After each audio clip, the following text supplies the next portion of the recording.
Welcome to the Thunder Hour Podcast, hosted by Treh Hamilton and produced by Leif, Dietrich.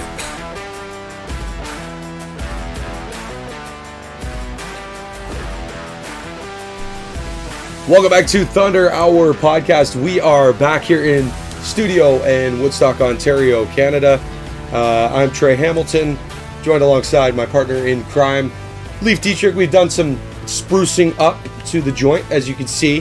We got a little bit of lighting tweaking. It's still not the best. Our lighting down here is not ideal.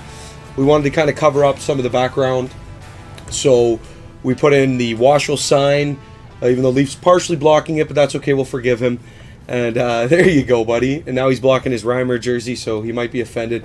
We got the Dietrich jersey in the background because this is Leif's house. So at my house, we can put up the Hamilton, whatever. It doesn't matter.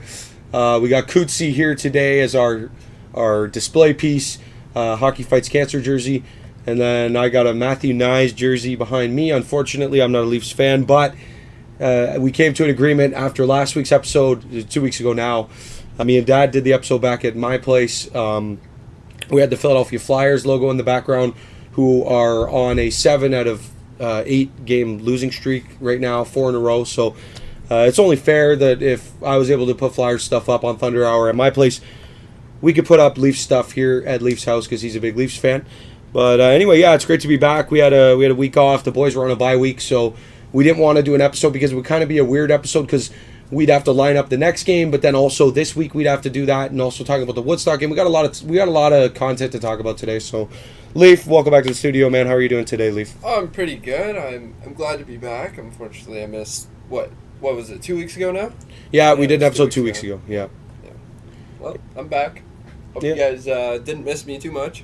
Yeah, he ditched the hoodie. I ditched the hoodie as per request. Leif's always wearing the hoodie, covering himself up. I also put the light a little bit closer to his side, so you can see him a little bit better. I know we look a little bit orange. Let's just zoom in. Let's just get this camera.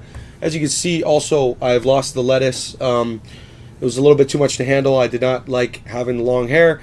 Leif does like the long hair, but I don't like having it. It was a process growing it out. But we're not here for a fashion show. We're not here to talk about ourselves.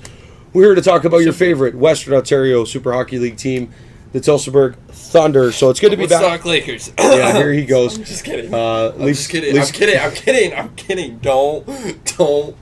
Leif's going to go off on a tangent. I will. Again, we're very happy to have... By the way, episode 1-3, by the way. Yes, this is episode 13. Sorry, I forgot to mention it in the intro there. Episode 13. It's been a long season. I know Rogers is now at episode 15 because we missed 1 week when we were having issues back in November, and then last week, obviously with the bye week, we didn't do an episode.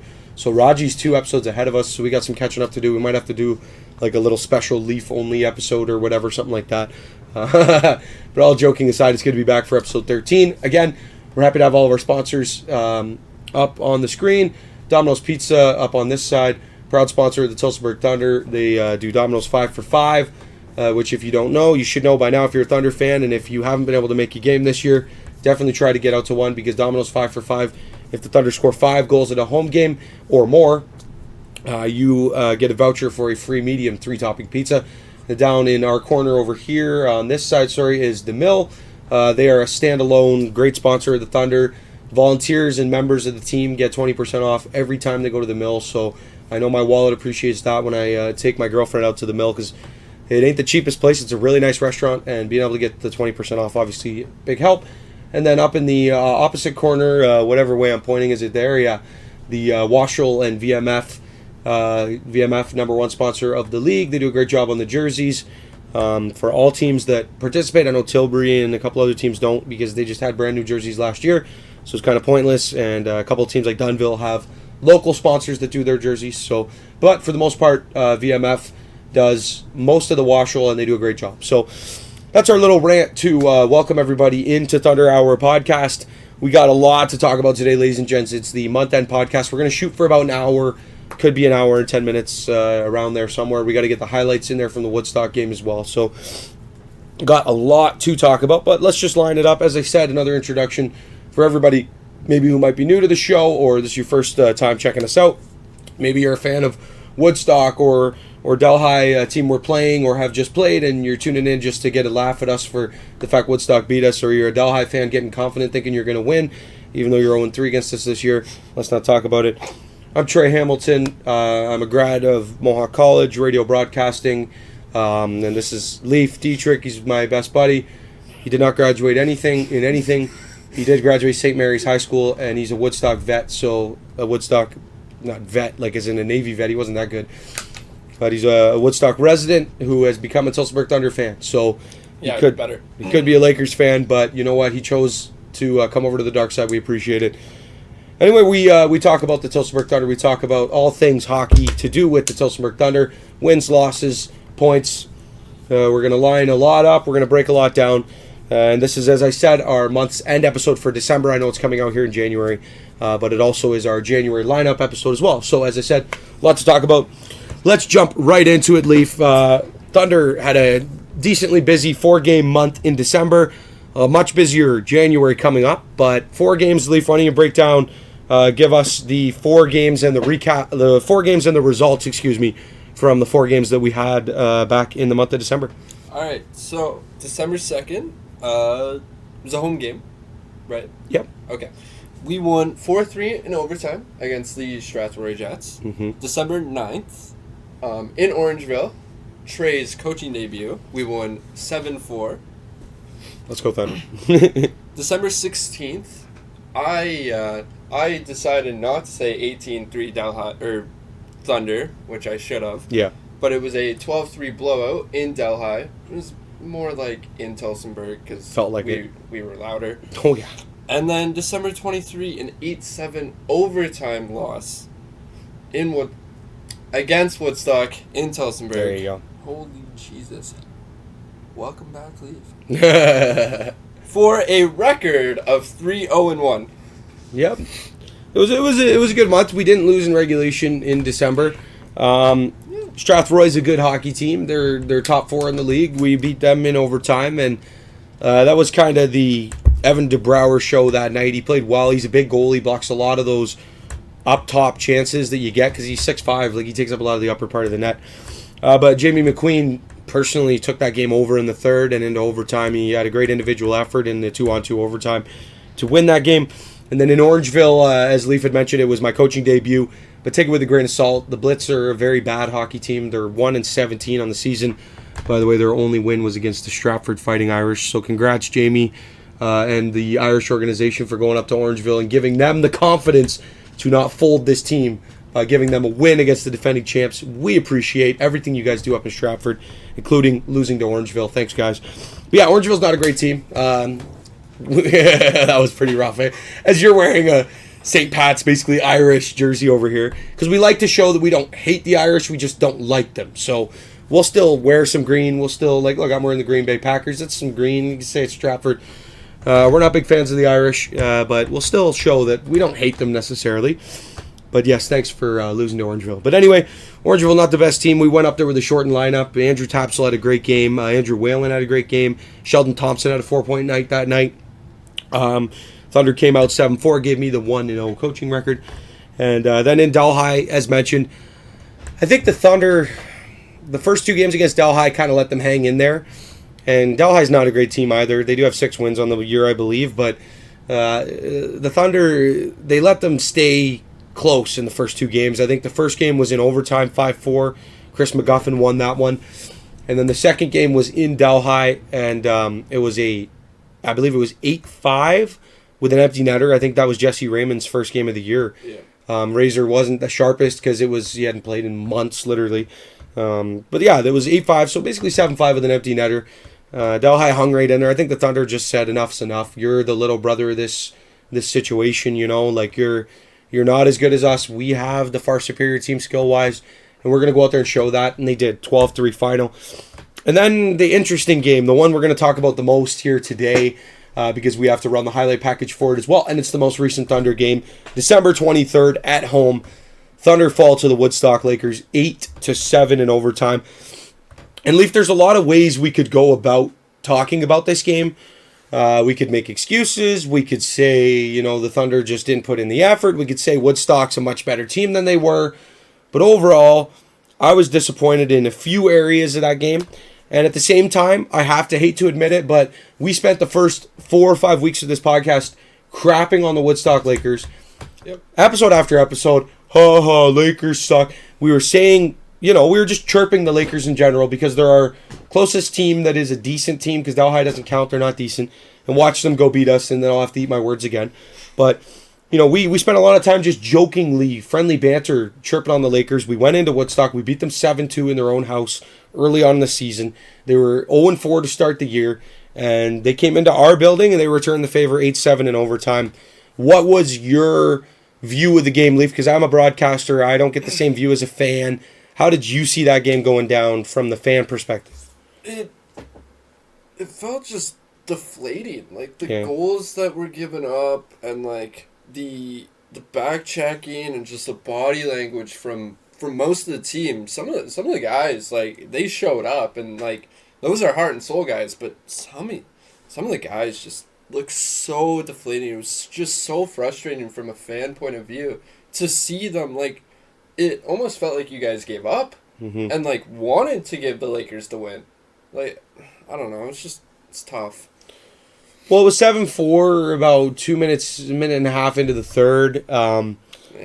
It was a tough goal to give up. There's a couple missed assignments on defense, and Brad Crisco just flew right up the middle, and there was two Thunder just standing there watching him. And when it was 7-4, when they gave up that goal, I made a comment on the broadcast, and you'll hear it on the highlight package as well. I said it felt like the Thunder just didn't care. Like, they didn't. It just didn't look like they gave a crap. And I ate my words a bit because, look what happened. We came all the way back from 7-4. Austin Forsythe scored back-to-back goals to make it 7-6. He scored 2 goals in 20 seconds. And then, obviously, Braden Roberts got the game-tying goal with just over a minute 15, I believe, left in the game.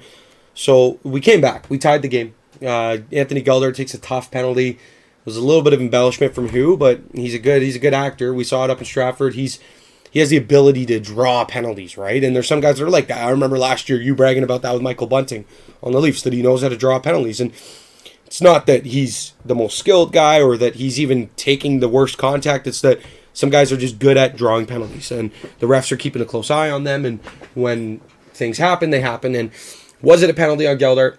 I'd say maybe in the first period when you're trying to set the tone, but I saw plenty of things that were very similar plays that weren't called. So, and you know what, Zerzy, you can call me a Tillsonburg homer, but I'm an employee of the Tillsonburg Thunder, and I make a podcast about their team, and I'm not shy to admit that I don't think that was a justified penalty call with 3 seconds left in the game. I think that was terrible. But we can't make excuses. The Thunder should have killed off that penalty. If you want to be the better team in this matchup, if you want to act like you're the number one team in the league, and we were into that game with an 11-2 record, we were the number one team. We'll touch on that too in a few minutes. If you're the number one team in the league, you have to earn those points. Every game is in this league. Any game can be any result. Like I said, I made fun of Stratford. They lost to Orangeville, and Woodstock lost to Delhi, and then Stratford went and lost to Woodstock. So does that mean that Orangeville's the best team? You know what I'm saying? This league skill gap is tight, and you got to earn those points. And I get it, you're not going to win every game, but the geographical rivalry with the Lakers and the overall feeling in the Thunder dressing room and amidst the fans and ourselves, even the media of this team, we know we're the better team in that situation. But Woodstock went out and beat us and then went and beat Stratford in Stratford. So Woodstock now is, very likely to be considered one of the better teams in this league. And, we allowed them to kind of slip into that spot. And that win gave them some confidence. And, you can tell Kevin Hu's playing with some swagger. Congrats to him. He just broke the Washoe scoring record. And, was an interesting talking point that some Thunder fans might not know is Kevin Hu was actually a former member of the Tillsonburg Thunder. He was a signee in 2019. He played 6 games with the Thunder. I believe he was a point per game. And for whatever reason, we haven't been given details. And, maybe we can ask Bill down the road and see maybe the next time he comes on the podcast, see what he says. But yeah, he was a former member of the Tillsonburg Thunder, so he takes it personally when he plays us. And there have been 2 or 3 games over the last couple of years where Hugh was shut down completely against us, and then there was games like last game where he basically took it over, right? So, yeah, Hugh is a former member of the Thunder. We let him go. He went to Plattsville after taking a couple years off and getting into university. And Kevin, who is by far and away the best hockey player in this league. I have no way or ifs, ands, or buts about it. I could say anything else, but we went up to Stratford because Tillsonburg was off last weekend, so we went on a couple road trips and watched a couple games. And Kevin, who just electrified that entire environment in Stratford, and the Lakers went and beat the Irish in Stratford, and that's something the Thunder weren't able to say last year. And we still have a matchup. We still have a date with Stratford up in Stratford in February, but it was refreshing to see a team go in and beat the Irish because we had been to Stratford 3 times in the last couple of years and weren't as successful. So anyway, all that aside, Lakers come into Tillsonburg and take care of business against the Thunder, 8-7 in overtime. We're going to roll the highlight package now. You'll get to see it was a back and forth game, and then the Thunder let their foot off the gas. Lakers jumped into a 6-4 lead, and they got the seventh goal to begin the third period. Thunder stormed back, but ultimately did blow the contest in overtime, picking up a point, which is very valuable. Every point counts. Obviously, the overtime loss, I'll take that over the regulation loss any day of the week, but it was still deflating. It was heartbreaking, and it was a tough game to lose. So, yeah, we're going to roll the highlights now. These are Tillsonburg Thunder highlights brought to you by our guys up at Domino's Pizza. Ladies and gentlemen, enjoy. But Horvat's first on it. Goes off the skate of Palillo, and off now the skate of Parsons, and he's going to misfire, but he gets it into Hu. Somehow finds it. Hu fires a shot, scores. Kevin Hu beats Matt Sagrot short side. Some sloppy defensive play from the Thunder. And a bad start for the boys, but a team that surrenders the first goal almost every game. Chow 2 with Hu being the one out of the box in 4 seconds. Yeah. Abraham. Hutchison, who's out of the box, 5-on-4. Abraham shoots, scores! Justin Abraham! Thunder tie the game! A seeing eye shot from Justin Abraham. Here they come. Forsyth for Kudo. Kudo shoots, scores! Brandon Kudo! Back-to-back Thunder strike. 2-1 the score. On a beautiful play from Kyle Brzezinski to jump up in the rush. For this 5-on-3, here's Crisco. Brad Crisco behind the net, former Stratford Fighting Irish and Elora Rock. Crisco spins it back, finds Flemington. Flemington shoots, scores. Lakers tie it up, and they'll still have a power play after that one right there. A nice shot, seeing eye shot from Flemington. Lakers tie it up at 2. Braden Roberts, Hutchison fires a shot off legs, still loose. That definitely stung Tyler Simon. Hit him right in the ankle. Roberts for Hutchison in front. Kudo, it's loose. Still loose, they score! Braden Roberts followed the bouncing puck, and the game of pinball ended with a jackpot for the Thunder. Out there's Cheng getting laid out by Brzezinski. He's been on the receiving end of a couple big hits tonight. Cristo might have a breakaway. Curtis Cristo behind the defense in. Deeks shoots, scores! Curtis Cristo, what a goal! Thunder lead 4-2. And I'll give the Thunder time to reset. Finley fires it up the middle, picked off. Palillo backhands it towards the net. It was high in the air. Now it's loose in front, shot, scores! A bad turnover by the Thunder in their own end, and it leads to a Lakers goal at the 7:07 mark. Let's go back to the point, Nemeth. Nemeth's shot deflected wide by Segra. Cheng was right there to bang that in. Cheng back to the point. Monkhouse shoots, blocking away Sagrad, it's in! Off the blocker is Sagrad and in. It might have hit Crisco. Looks like they're telling Monkhouse it's his goal. Penalty's over, we're 5-on-5. Lakers might have numbers. In the middle, Monkhouse, in, Sagrad pokes it, free and they score, Crisco! Brad Crisco, Sagrad took a gamble, it did not pay off, and the score is now 5-4, Lakers back in front. 18 points, Tilbury is in 5th, 8-5 for 16, Elora is in 6th, 7-8 for 16 points, the overtime win. And Hu scores? Kevin Hu beats Sagrad, and it's 6-4. Just like Cheng chips it in, as they were also in the middle of a change. Monkhouse goes after it. Cheng first on it. Wide open man in front is Crisco, and he scores. Thunder left Crisco wide open, And as far as I'm concerned, it seems like the Thunder just don't want to play this. Brzezinski finds Forsyth. Forsyth has some trouble with it, but he stays with it. Forsyth in, shot, scores! Austin Forsyth! That's a good start, JD. 7-5. That was a good individual effort on Forsyth's part. Brzezinski chips off the wall, gets it up, just over the stick of Forsyth. Look at Crystal, look at the hustle in the middle. Forsyth, shot, score! Austin Forsyth! Back to back! Just like that! 7-6! We're right back in it, baby! Let's go! Roberts. Back for McQueen. McQueen, can he find it? Yes. Abraham fires, tipped on goal. Loose puck. In the corner, down to a minute 14. McGuffin, McQueen, wide, rebound, score! Score! Brandon Roberts ties the game! Brandon Roberts! 7-7! Let's go, Thunder! A minute 11 on the power play. Flemington in. He's already scored tonight, makes a nice move. McQueen gets it off his stick temporarily, but he gets it back to Randall and now to Hugh. For Palillo. Palillo is taken away. Sagrot and they score. Sagrot couldn't cover it and Flemington wins it. Lakers silence the Thunder's comeback effort and take it 8-7 in overtime. Thunder fall to 11-2-1. Lakers get their 8th win of the season as they improve to 8-7 and are over 500 for the first time in Woodstock Lakers history, including the Plattsville Lakers organization.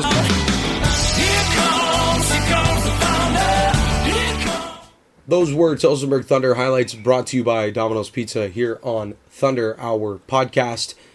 Again, Thunder fall to the Woodstock Lakers 8-7 in overtime. A tough matchup, a tough game overall, start to finish. Frustrations came to the forefront for Thunder fans and, like I said, us alike, being fans and media and part of the team. It's a tough situation, but at the end of the day, Tillsonburg, I feel, as you mentioned, Leif, didn't deserve to win that game, and I think the Lakers showed that they deserved to win it, and they did. They came out on top, 8-7 in overtime. Is that Jimmy or is that Jer Bear? Jer Bear. That's Jer Bear. Jerry, Leaf's cat, has interrupted our episode. As it's kind of funny, I remember last week I did an interview with Joey Langdon, Woodstock Lakers analyst, and his cat intervened in the show as well. So looks like we're just a cat-friendly show, even though I am extremely allergic to cats. They apparently like to come and invade my podcast. I appreciate it, Jer Bear. Anyway, back to talking about the Tillsonburg Thunder. Leaf, we'll touch on the month of December. Overall, as I said, 3-0-1 record. It wasn't a terrible month for the boys. It wasn't the greatest month because, like I said, the way that they lost that last game was definitely heartbreaking. But you can't win them all. As I said, you got to bounce back. Yep. And we're going to line up. It's going to be a really busy month. Tillsonburg leading point getter after the month of December, which is kind of funny because we did a guesstimate last month on our month's lineup episode. I had guessed Jamie McQueen, and so did he. But ironically, Leif guessed that Jamie McQueen would have 12 points in the month of December. He saw the Woodstock and the Delhi game, and he said, "Yeah, I'm gonna go big, go home." I believe I guessed 8 or 9 points for McQueen. But yeah, Leif guessed 12-point month for Jamie McQueen, and he finished the month with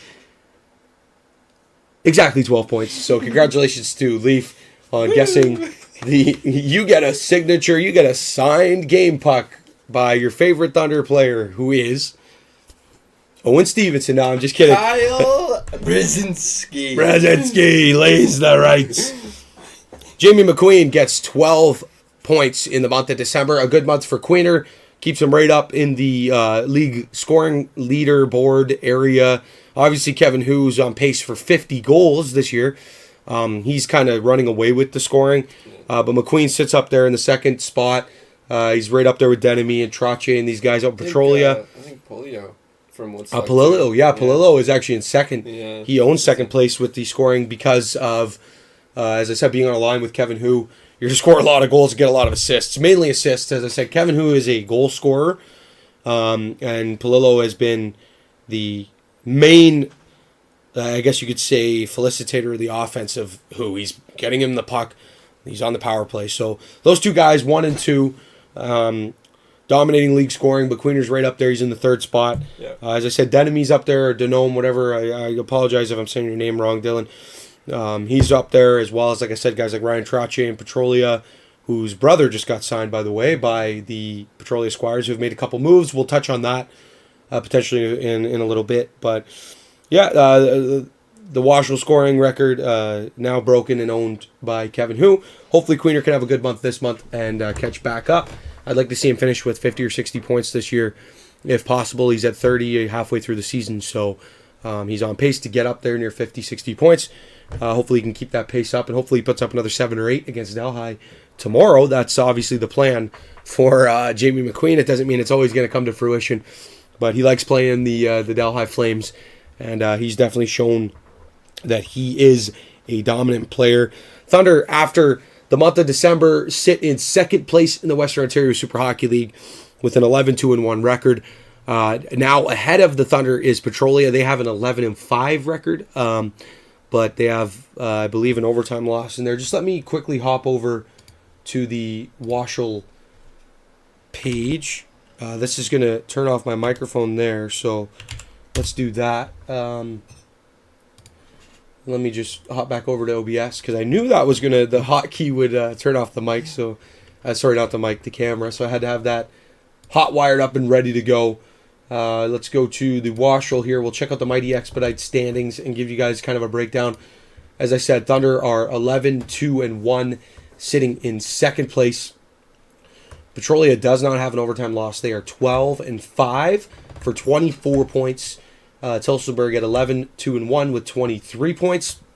Right behind Tilsonburg is Strathroy. They are 10-7-1 for 21 point total. Behind them is Stratford at 9-5-2. So Stratford has 2 overtime losses, so that basically on the point sheet, right, it equates to a free win, essentially, with the 2 overtime losses. And I believe one of them was to Woodstock. I can't remember the other. I believe it was Tilbury in overtime. And then right behind Stratford is the aforementioned Bluebirds. They are 9-6. So they have the same win total as Stratford, and actually have 1 less loss, but they are 2 points behind them because of that overtime loss scenario. Woodstock sits in 6th place. They are 9-7. 2 of their wins are also in overtime. As I mentioned, one was in Stratford.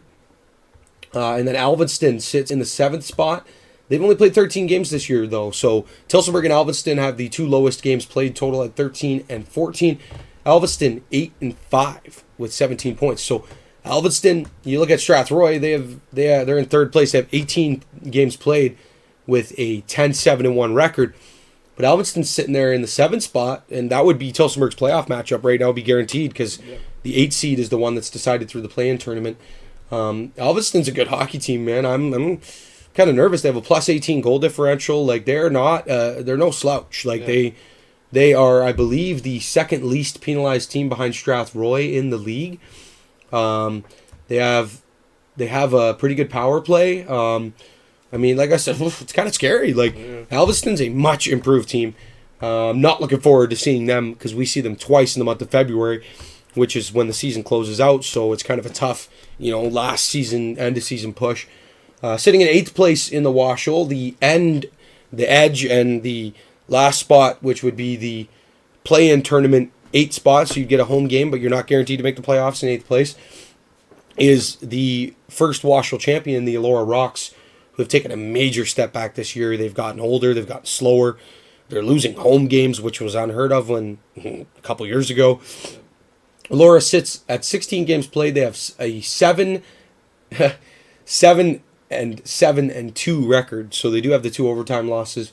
So I'll give them a couple more points. But yeah, they have 16 points. They are 1 point behind Alvinston. And hey, they play us back-to-back next weekend. If they get a couple wins next weekend against us, who knows? How do we travel, right? I mean, again, this league, any team can win any day. But yeah, Elora's been a disappointment at 7-7-2. And then right behind them is Dunnville. They've played 18 games. They are 6-10-2 with 14 points. So a couple overtime losses in there for Dunnville as well. They're hanging in. They're in the 9 seed. And then 10th spot in the Washel. 15 games played for Delhi. They are 6-8-1, 13 points. Hopefully we can make that 6-9-1 after tomorrow. Hopefully, fingers crossed. And then the Orangeville Blitz sit in dead last at 11th place, 18 games played. They are tied with Dunnville and Strathroy for the most games played in the league, and they have a 1-17 record, only 2 points, and a -91 goal differential. So just peeking at that goal differential number, the best teams in the league, the top two teams are Petrolia and Tillsonburg. Petrolia has a +36 goal differential. Tillsonburg has a +31. As could be understood, the goaltending for both those two teams is good. The defense is good for both those teams. And those two teams have two of the best offenses in the league. As you see with the goals for, Petrolia 103 goals for. That leads the league. Tillsonburg sits right behind them. And actually Woodstock. Woodstock's in second goals for with 89. But Woodstock has surrendered 86 goals, so they only have a +3 goal differential. So I said Woodstock wins a lot of these games. It's like 7-6 or like in our barn 8-7 and like 9-8. Like high scoring games, not a lot of defense for Woodstock. That's where when I will mention Woodstock in terms of negatives for them, that's something I believe that will come back to bite them is their lack of defense. I don't think that it's going to carry them far in the playoffs. So yeah, Tillsonburg and Petrolia top two in the league with a +36 and a +31 goal differential. Strathroy, the third place team, only has a +9 goal differential, and they've only scored 70 goals this season in 18 games. So they are not a high-scoring team, but they also don't surrender a ton of goals. That +9. And then Stratford sits 16 games played. They have scored 75 goals and surrendered 62 for a +13 goal differential. But if you look at the numbers right beside that, and a lot of people like to say Stratford and the officials seem to be good friends sometimes, power play goals for Stratford leads the league at 27, and there's not even another team in the league that has 20 power play goals for. So Stratford is either just really good on the power play or they average the most power plays in the league. Also, Stratford's penalty kill, Tillsonburg's penalty kill, by the way, that was, where I was going with that. Tillsonburg's penalty kill has only surrendered 8 goals against, and Tillsonburg has 6 shorthanded goals for. So Tillsonburg's almost matched their shorthanded goals and power play goals against, and Tillsonburg's the only team in the league to have surrendered fewer than 10 power play goals to this point in the season. So our thought process of Tillsonburg having the best penalty kill in the league is by far and away a 100% accurate statement. Like teams like Elora have 1 shorthanded goal, and they've surrendered 15 power play goals. So let's get back on track with that. Tilbury sits in 5th. They have 71 goals for, 63 goals against, a +8 goal differential, which is kind of surprising because Ryan Polidori is still carrying, I believe, over 920 save percentage, and they're still surrendering a lot of goals against, which is, I mean, again, the gap in talent in this league has shrunk significantly. Yeah. And then we jump down to 6th seed Woodstock, 89 for 86 against. So Woodstock leads the league other than Orangeville and Delhi. The bottom two teams have surrendered 142 goals and 89 goals for Delhi. But yeah, Woodstock does give up a lot of goals, 89 for 86 against, but they score a lot as well, second in the league in goals for. And below them is Alvinston, again, a very impressive team. Look at the goal differential, +18 in 13 games played, 76 goals for, 58 against. They also have 16 power play goals. They have surrendered 11 on the penalty kill. By the way, Woodstock is out of the playoff teams. Woodstock has surrendered the most power play goals against at 22. So again, they do struggle on the penalty kill as well. But Alvinston, 8-5 record, like I said, 8-4-1. They do have the 1 overtime loss. So a well above 500 team. They're dangerous, man. I'm intrigued to see how we play against them. I believe they play in Petrolia for minor hockey night coming up. Should be a good contest.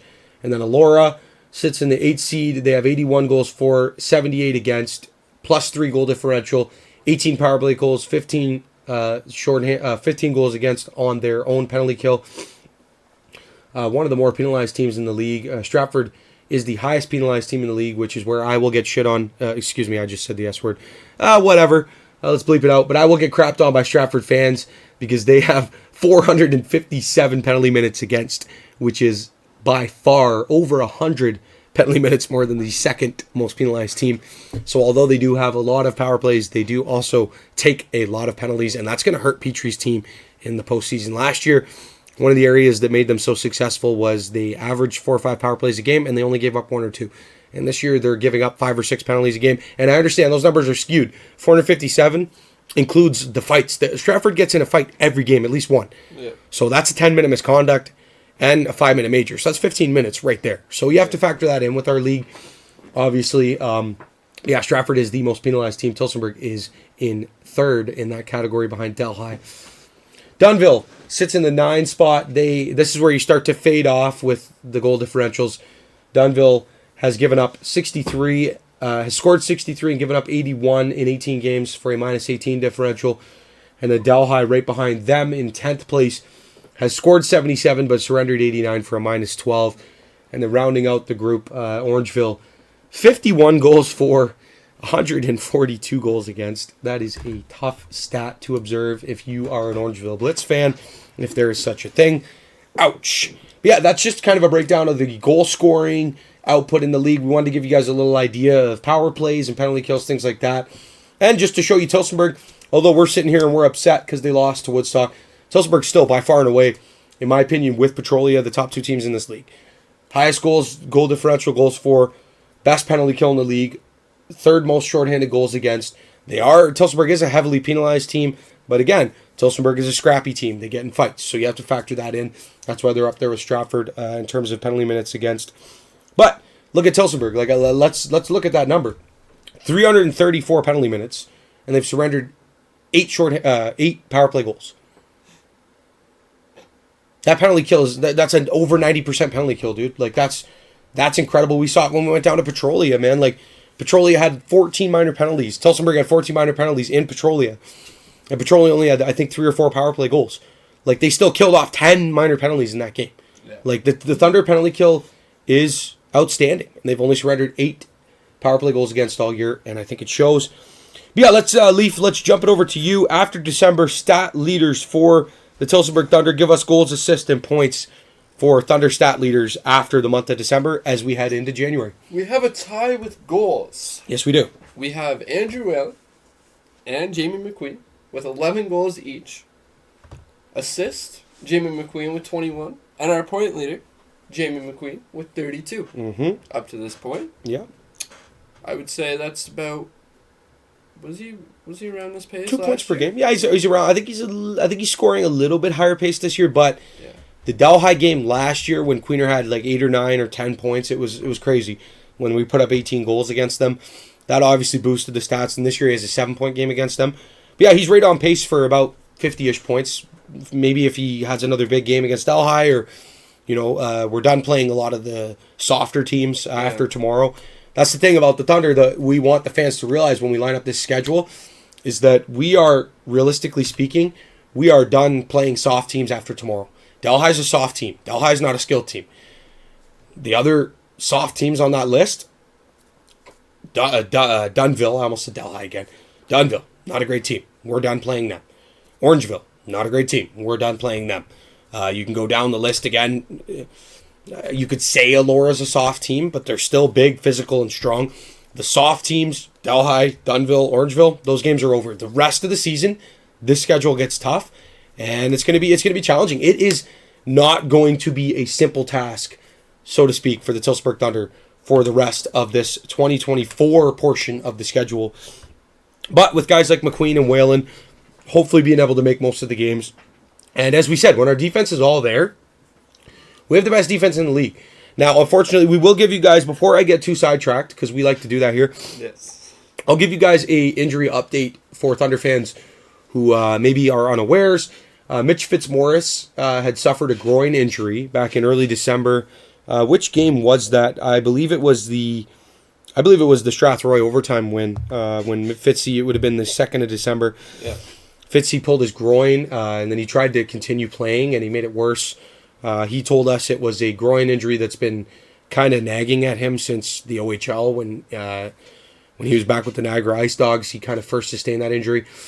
We're not sure about surgery or anything like that for Fitzy. That's all his own personal information. But we do know Fitzy is going to miss significant time. He's already missed the last 3 games, and he's going to miss tomorrow. And a recent injury update for Thunder fans, which is kind of a heartbreaker for us. Defenseman Justin Abraham has suffered a upper body injury. That's all we've been told, from a shot block against Woodstock. And he's probably going to miss 3 to 5 weeks potentially. So 3 to 5 weeks in the Washel, that's pretty much the rest of the season that Aves is going to miss. So we could potentially be without our top defensive defenseman and our top glue guy. And look at Fitzy was leading our team in assists all the way up until he went out. He had 16 assists when he went out. And now Queener has jumped him in terms of that. He had a 4-assist game in Delhi. That helps.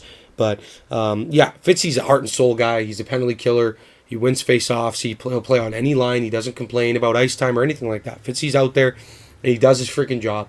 And he is going to be missing significant time, as is Justin Abraham. So, obviously, fingers crossed, prayers up for you guys. Hopefully, you guys can get back as soon as possible. But, Leif, what do you feel like? These are significant injuries for the boys. Like, this is huge.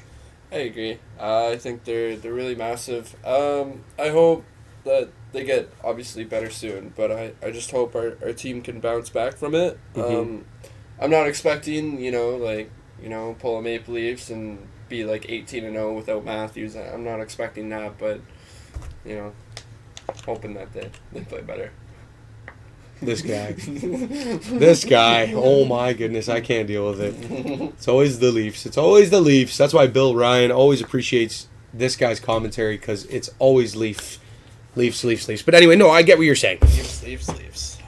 Thunder, it's tough because other teams in this league are adding more talent. We're seeing teams every day signing. We just saw Petrolia sign 3 new guys, and I mean, Bill Ryan is, one of the top 3 GMs in this league. He does his job really well.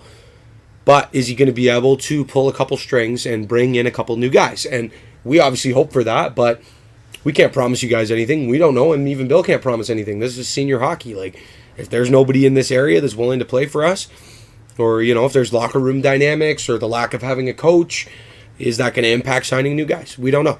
But we could definitely use a couple of good defensemen to be signed to this team, because when everybody shows up, but it's never that way. That's the perfect world.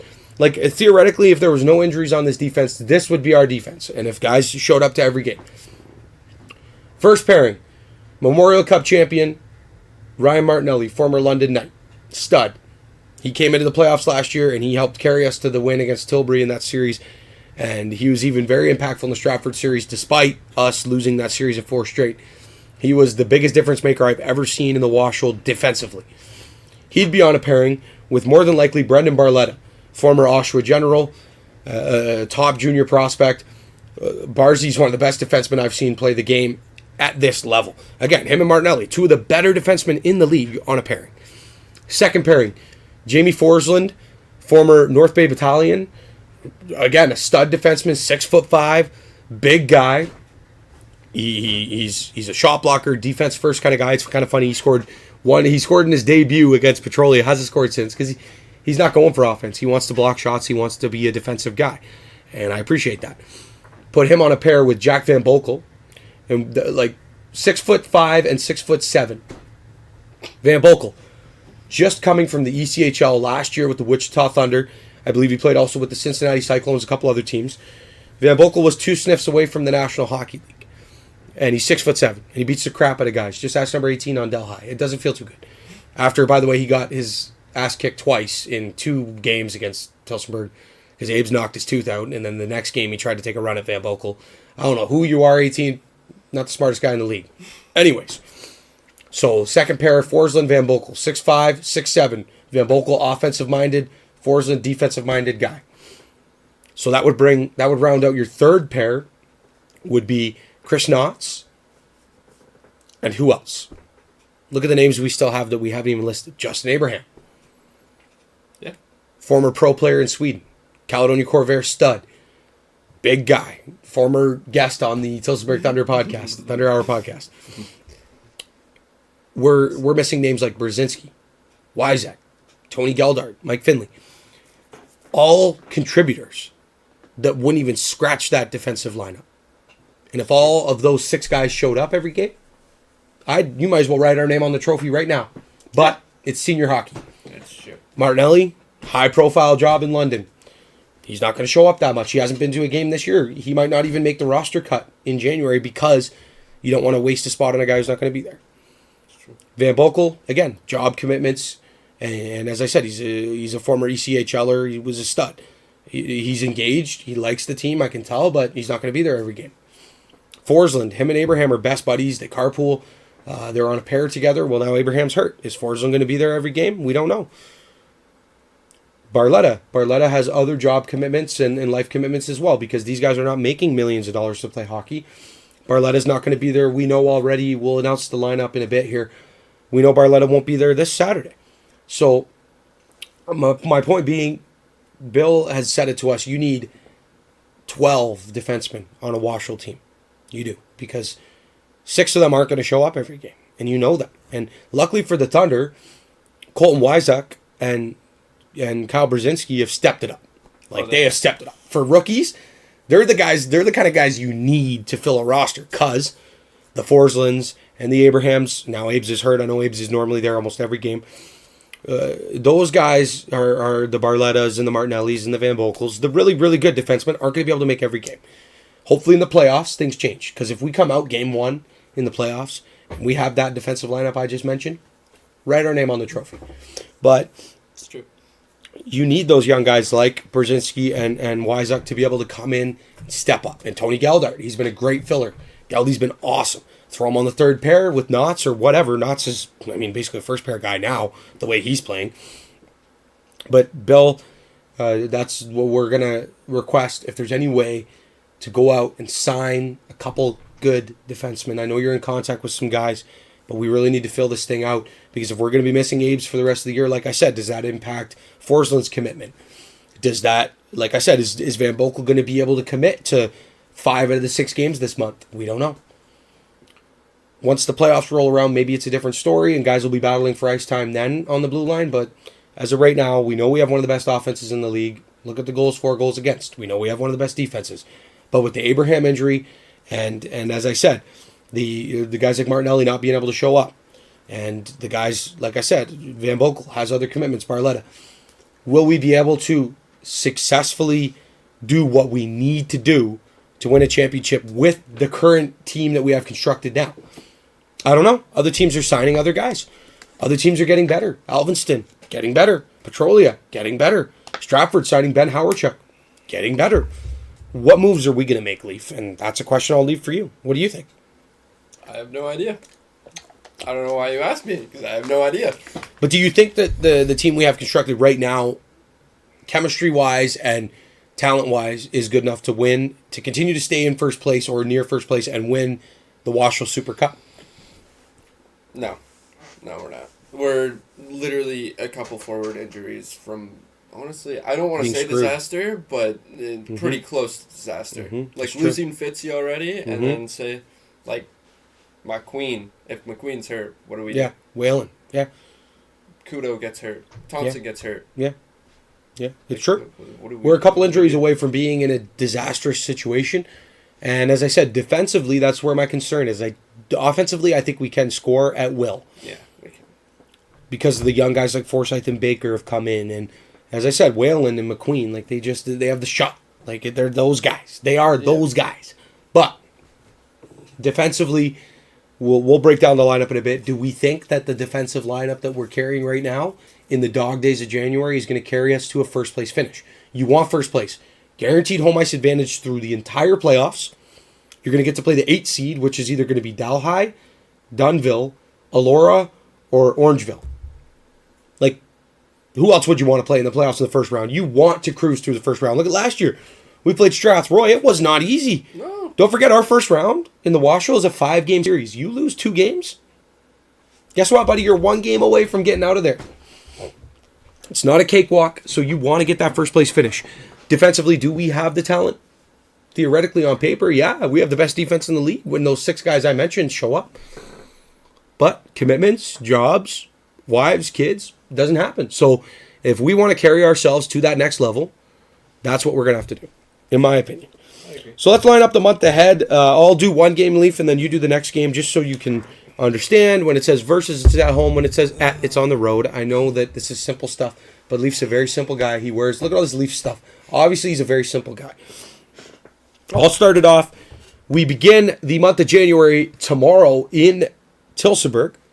Oh, really? Against the 6-9, ooh, nice, Delhi Flames. Thunder come in 3-0 on the season against Delhi already. As I said, a 5-4 overtime win in Tilsonburg.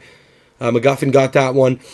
And then we had an 8-5 win in Delhi, Razor's debut. And we also had a 12-3 win against Ben Blacker, who I don't think estimated the skill level in the Washer would be as high when it comes to the top tier teams as it is. I feel really bad for the guy after that game, but he's still there. He'll probably start tomorrow. So, yes, tomorrow at home, Saturday, 7:30 puck drop, Saturday, January 6th to be exact, which is tomorrow as this podcast releases today, Friday, January 5th at 5 p.m. against the visiting Delhi Flames, the fourth and final meeting between the two teams. Leif, who do we play after that? We play Friday, January 12th, in Elora. They are 7-9. Thunder's first matchup versus the Rocks this year.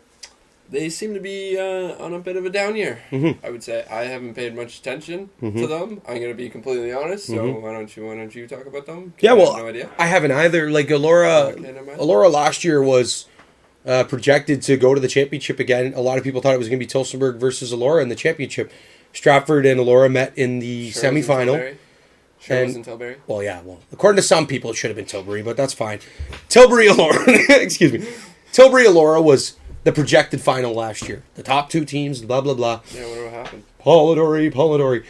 Wonder what happened. Tilsonburg had the reverse sweep. It goes to show, though, anything can happen in this league. Tilsonburg had the reverse sweep over Tilbury after going down 3-0, and Stratford swept Elora, and we have to owe Elora a big middle finger for essentially giving Stratford an incredible 2 weeks of rest before the championship. Yeah, what was that for? Boosted their confidence. Stratford had like 8 shorthanded goals in the last 2 games of that series. It was insane.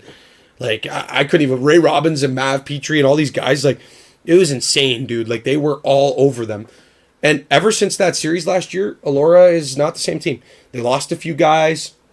They signed a couple guys who were older. They're not going out and signing these elite players. And here's the thing I'll say. Elora won the league's championship when it was the first year of the Washel.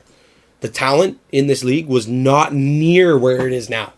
This league in 2 years, from that point, the talent level has skyrocketed. We're seeing way more, so many more junior pro, like ex-junior players, ex-pro players, ex-university players, NCAA D1 guys, DEL, SHL. We are seeing, like I just said, Dale Howardchuk's son plays in this league. You think it's good hockey? I personally think that you could put Stratford, Tilsonburg, Tilbury, Petrolia, you could put any one of those teams against an FPHL team, and we would win that game. Easy. So we're on the same level as the Fedzino, which is not saying much, because Stratford Oilers was playing in the Fedzino. So. By the way, I heard Gus Ford had 4 or 5 against Trav in the one game. The Carolina played Motor City. Oh, no, it wasn't Motor City. He got traded to... Trav Oilers been traded about 8 times this year, and he sucks at everywhere he goes. Was it the Missouri game? I think so. Yeah. The Seawolves. Yeah. Yeah, he's playing for the Seawolves, and Gus plays for Carolina, and Gus is like a 100-point scorer. So, by the way, Gus, come home, please. That's what we need. You want to win a championship, Gus Ford. Anyways, but all joking aside, back on track as we said. We go on a lot of tangents, this guy and I. But if you could just stay with us, we'd appreciate it because we're trying our best. But Elora, Friday, January 12th in Elora. As I said, since the loss last year in the semifinal, not the same team. And you know what? It is what it is. You're going to hate me. I'm on afternoons. Yeah, this guy won't be able to make the contest in Elora, but that's fine. I will cheer twice as hard just for Mr. Dietrich over here. Yeah, it's actually an interesting situation. So we go to Elora on the 12th, and then I'll break down the next game. The 13th, the very next day, Saturday, here in Tilsonburg. So it's a back-to-back between the Rocks and the Thunder. It's a home-and-home for the boys, and it is a crucial 4 points for both teams. Elora, as I said earlier in the show, they want to stay out of that 8 seed, because then you could lose one game to Delhi just because they got hot and scored 3 goals in the first period, and all of a sudden you're out of the playoffs completely. LaBelle comes back for some reason. Yeah, if LaBelle comes back from the hat tricks, which, yeah, speaking of the Fedzino, LaBelle took that neck and flew it all the way down to Danbury to play for the hat tricks. But anyway, again, sidetracking, as we always do. But Elora, Friday, January 12th, and Saturday the 13th. Friday game in Elora, 8:30 puck drop. I'm not sure if it'll be in Elora or in Fergus. We'll let you guys know next week on the show.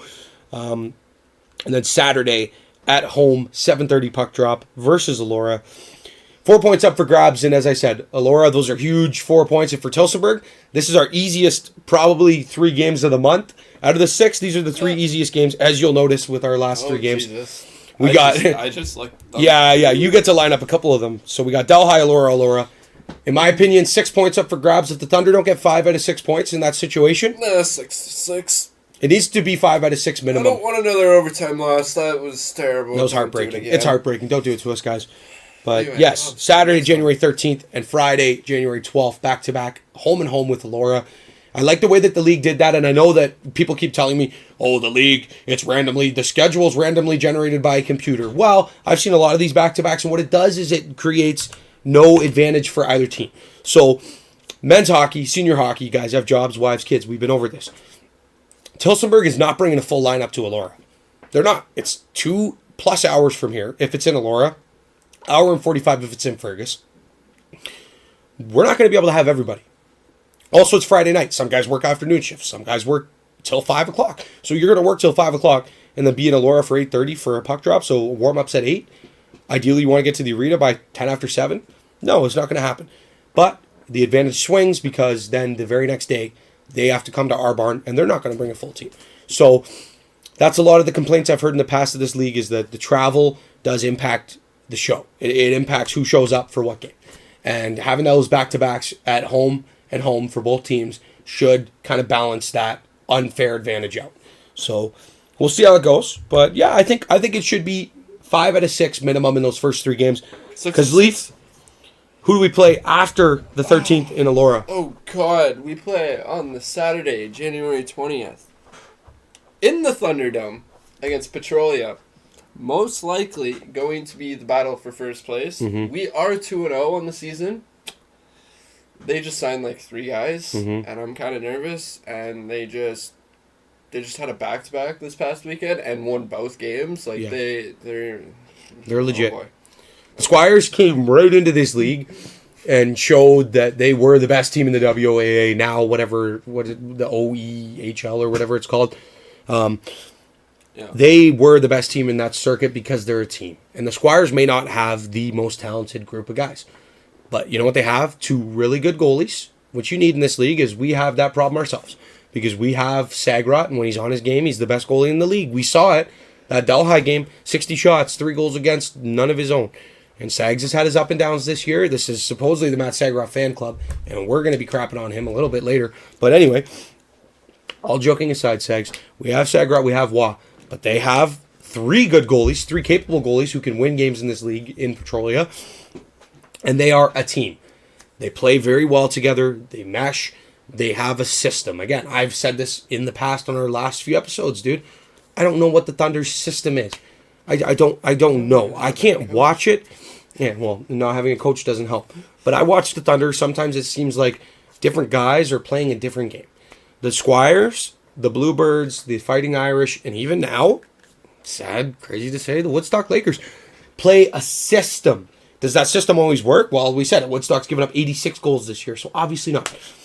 But the Thunder win games based on their power play and their penalty kill.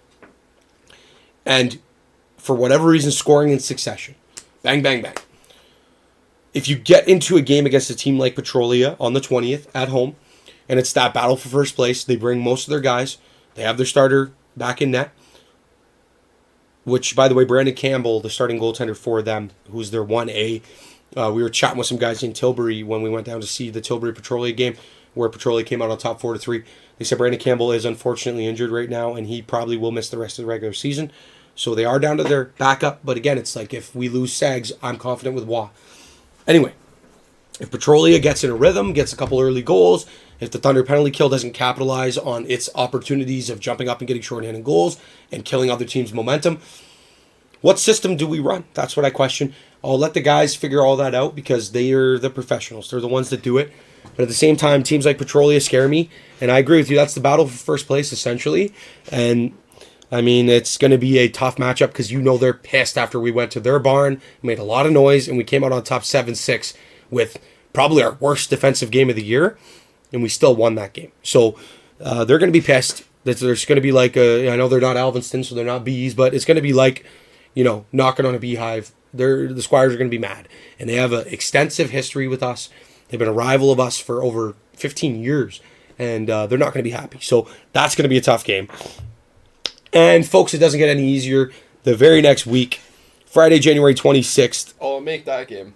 Tillsonburg goes to Strathroy for what I believe will be a 7:45 or 8 o'clock puck drop. I'll have to double check on that. Obviously, we'll update you guys. This is the month's beginning.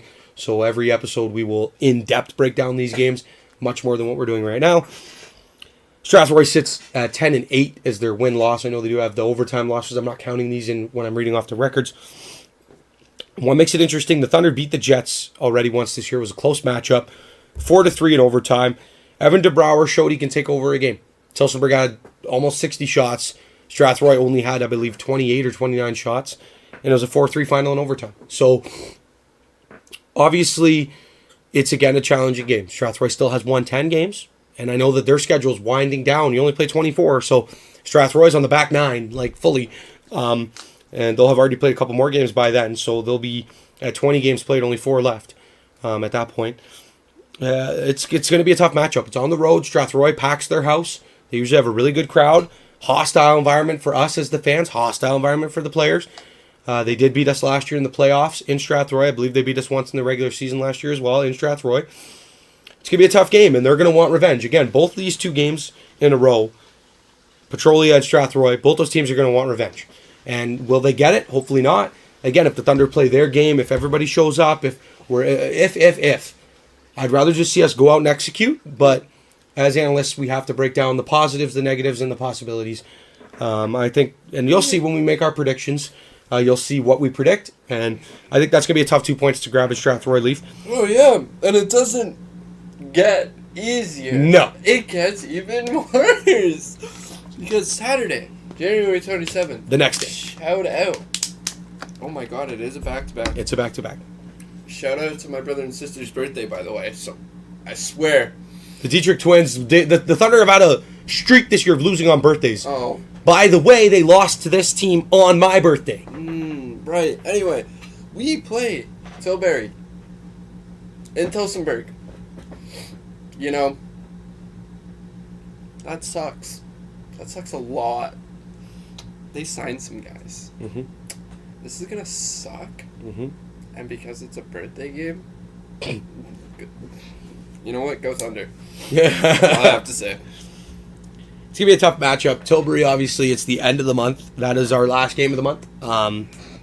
Tilbury will be kind of, again, in that mood. Tillsonburg will be the team in this situation. Why couldn't we played, all these teams, why couldn't we played all these teams, twice already? Why did we have to stack up on Delhi 4 times in, December? Yeah, I know. We played Delhi 4 out of 8 games, or 4 out of 7 games. But, you know what? This is where the going gets tough, okay? This is where... To get tough. This is where the Thunder are going to make or break their season. This month, January, is the deciding factor on whether the Thunder will be a first-place team or a fourth-place team. Hopefully they prove me wrong.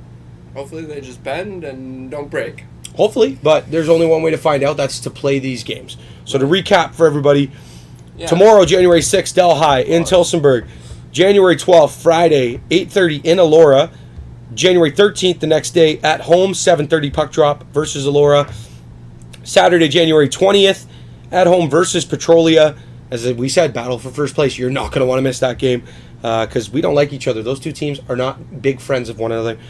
Friday, January 26th, in Strathroy. And then Saturday, January 27th, at home against Tilbury. This is the toughest month, and I know that next month, too, when we talk about February, it's not easy either. As we said, we got to play out. We got to bet both games against Alvinston. Yeah. Right at the end of the season. We got to play Stratford in Stratford. And Petrolia Again. in Petrolia. Oh my God. So yeah, these last 2 months, guys, bear with us. It's going to be challenging for the Thunder, but this is a very highly skilled team. I agree. We look at the goals, 4 goals against, power play, penalty kill numbers. I don't know if we're gonna. Yeah, but you look at our record against the top teams this year. Other than Petroleum, we've lost. Yeah, we are 0-1 against Stratford. We are 0-1 against Tilbury, but we have beat Strathroy and Petrolia. So we're about 500. We're about 500 against the top teams. And Petrolia is the number 1 team in the league, and we have the 2 wins against them. Out of their 5 losses, we've beat them twice. So we will see. We shall see. But now it's time for rapid prediction, rapid fire, rapid prediction, rapid fire with Treh and Leif. No, here we go. So, how this works, ladies and gentlemen, and Leif, I will say the first game. So, for example, Saturday, January 6th versus Delhi, and then I will say the score that I predict. Leif will immediately say the score he predicts, and then we'll go back and forth until we reach the end of the month. This we don't know. We haven't written any of this down. For the scores, we don't know what each other are thinking on this. So this is all going to be a surprise for us as well as we hit the 1 hour and 5 minute mark because of the Woodstock game highlights. I just realized I was going to say 1 hour mark, but I have to factor in the 5 minute highlight package as well. But anyway, as we hit the hour mark, it's time to do our predictions, and then we will get you guys out of here after another beautiful episode of Thunder Hour Podcast. Rapid fire predictions. Here we go. Saturday, January 6th versus Delhi. I have Tilsonburg 9, Delhi 2. Thunder 10, Delhi 5. Friday, January 12th at Elora. I have Elora 4, Tilsonburg 3 in overtime. Tilsonburg 5, Elora 3. Saturday, January 13th versus Elora at home. I have Tilsonburg 6, Elora 1. I have Elora 5, Tilsonburg 1. You think Elora's going to win in Tilsonburg? Interesting. Saturday, January 20th versus Petrolia. I have Squires 4, Thunder 2. Petrolia 8, Thunder 7 in overtime. Oh my goodness, Leif. At Strathroy, Friday, January 26th, Thunder 6, Jets 4. Strathroy 7, Thunder 2. No way. Saturday, January 27th, in Tilsonburg versus Tilbury. I have Tilsonburg 5, Tilbury 4 in overtime. Tilbury 8, Thunder 3. Wow. Leif Dietrich has given up on the Thunder. He has them losing versus Tilbury, versus Petrolia, and versus Elora. Leif thinks that we are going to go 3-3 this month. I am going 4-1-1. Interesting, like I said, I see us beating Delhi. I see us beating Delhi. I see Elora potentially winning at home because the Thunder won't travel well, and we'll have a first line of like Kane Geldart and Taps and Hey, that did well against well, then again, exactly. That's Elora's not as bad as Orangeville. That's Orangeville. But I do see us losing in Elora in overtime. And then I see us beating Elora, and then I do see the Squires getting their revenge. I do, because I think we're going to go 3-1 against the Squires. I think we're going to bounce back and win in Petrolia at the end of the season, fingers crossed. And then I see us beating Strathroy and Tilbury, because I don't think Strathroy's on our level skill-wise, and I think Tilbury deserves to lose because they're Tilbury, and I don't like them. So, and you know what? Hopefully I'm wrong. I'm making these predictions to be wrong, by the way. I'm not. So I got the Thunder going 4-1-1. Leafs got the Thunder going 3-3, which would put a pretty big hamper on our season so far. That would make us. What would we be after that? We'd be 14-6, I want to say, after Leafs predictions. And if we go the way I'm predicting, we would be. Well, we would be 15, and then we would be 15-3 and 2, I think.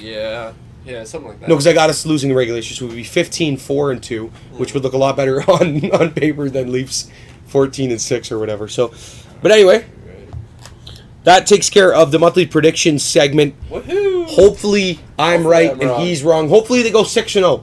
For all we know, they will go 6-0. This is a really good hockey team, but it's up to them to prove us wrong and to satisfy what we want to see as fans and as broadcasters of this team. So we're just going to quickly line up the lineup, funny enough, that we will be having. This is the projected lineup. Things change. We don't know. This is what Bill has released as the projected lineup to us, which we will then convey to you.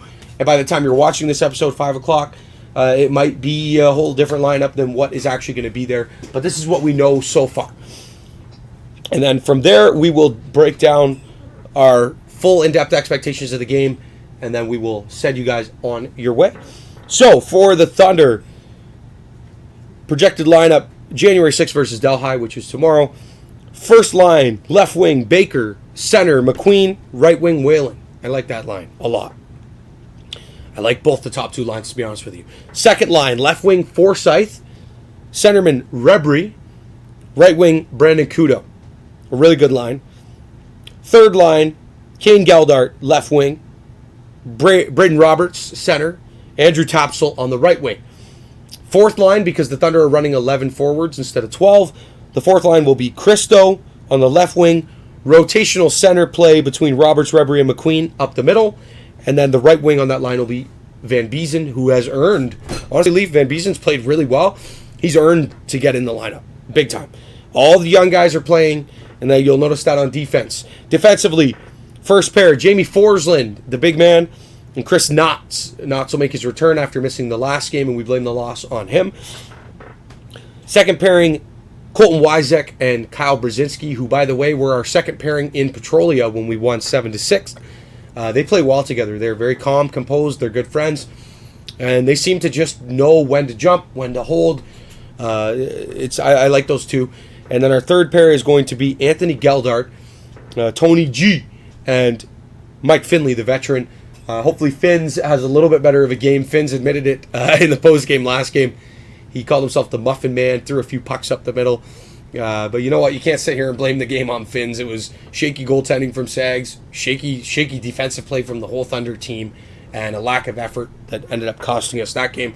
But hopefully Finns has a good game against Delhi, and hopefully he lays the lumber, because Finns can absolutely crunch on the ice. He's a big hitter. And then starting in goal for your Tilsonburg Thunder, number 30, Andre Roy. So the Frenchman makes his return back to the lineup. The French-Canadian boy. And he'll be backed up by Jesse Raymond, so no Sags. And in my opinion, I think Wah has earned this start. I think after the play of Sagrat the last couple games, the up and downs of Sags this season, the dominating in Woodstock, 54 saves, dominating against Strathroy, dominating against Delhi and Delhi, and then the terrible performances against teams like we said, a terrible performance against Woodstock, obviously. Stratford game was rough. I mean, 4 goals in the third period. 5-goal third period, but 1 was an empty netter, so we're not going to count that as a goal on Sags.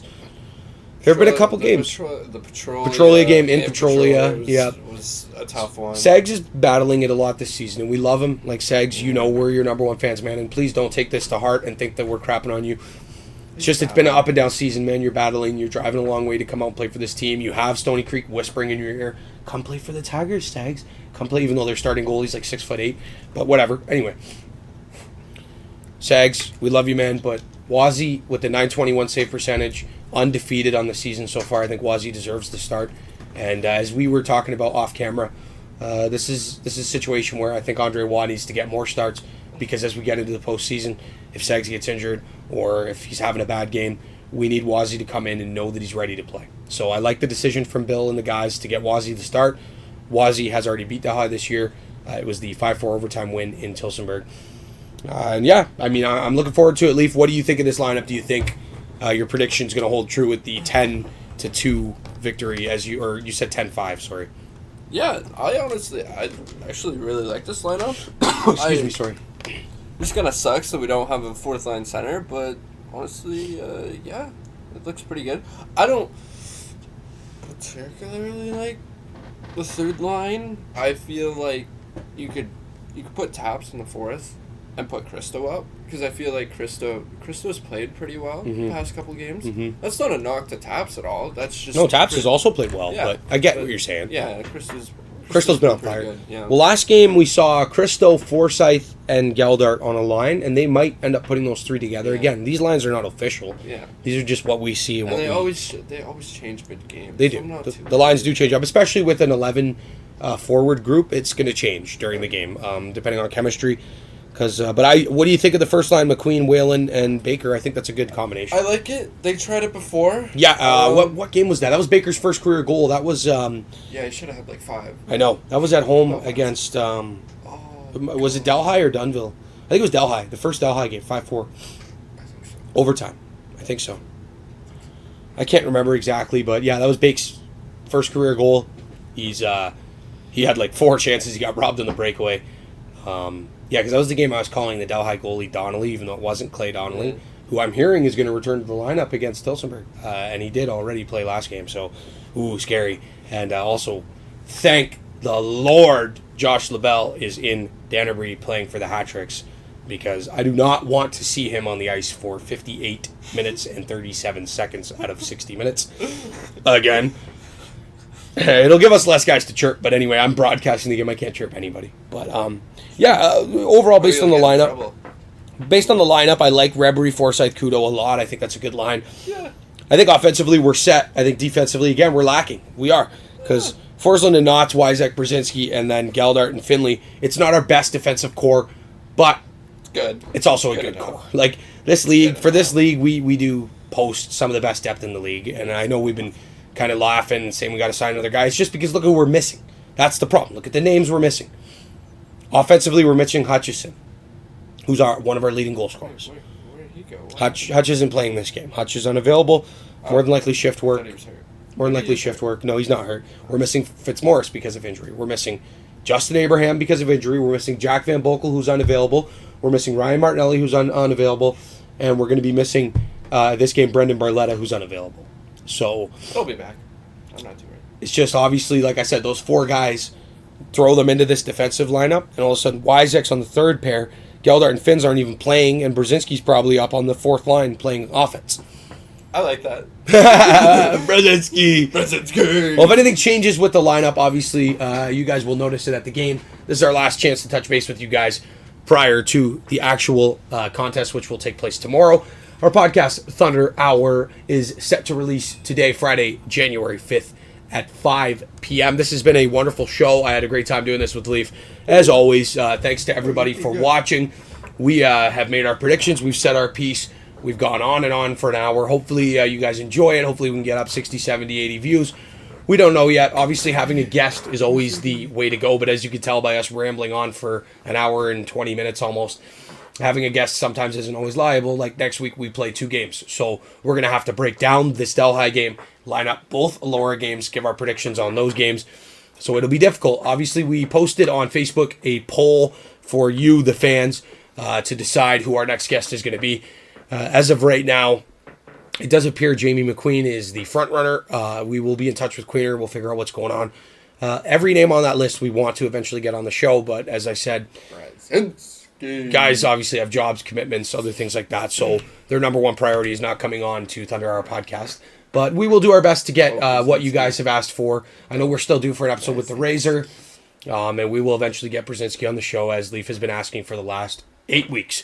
But anyway, thank you once again, ladies and gentlemen, for joining us here on Thunder Hour Podcast. On behalf of Leif Dietrich, my producer, I'm Trey Hamilton. It's been an honor to do the show with you guys today. Have a great night, Tilsonburg. We're signing off from Woodstock, Ontario. Good night, Tilly. We will see you tomorrow night. Are you ready, Leif? I'm ready. Let's go, Thunder. Woo!